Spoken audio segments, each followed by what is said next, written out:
crowd. Kinukurot ako, gano'n. Tapos,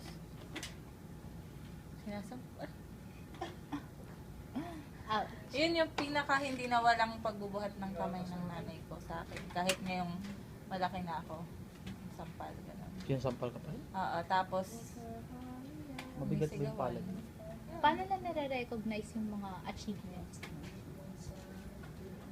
Or do they? Hindi ko masyadong na ano yun. Napakain nga siya. Oo. Oo, Oo, sabi hindi sa'yo. ko masyadong na-feel yun na ano. Oo, ano ako na. Actually, yun yung reason eh. Kung bakit ka naging attention seeker.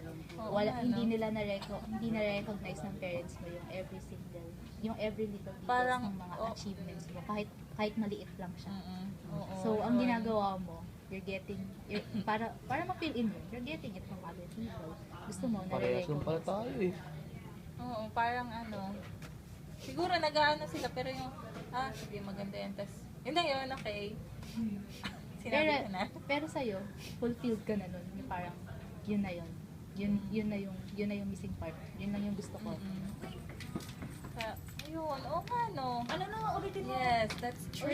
Ulitin mo, please. Grabe, ang galing ni Joy. Joy, sige na, ulitin mo. Yun na yung assessment sa akin. Hindi pa.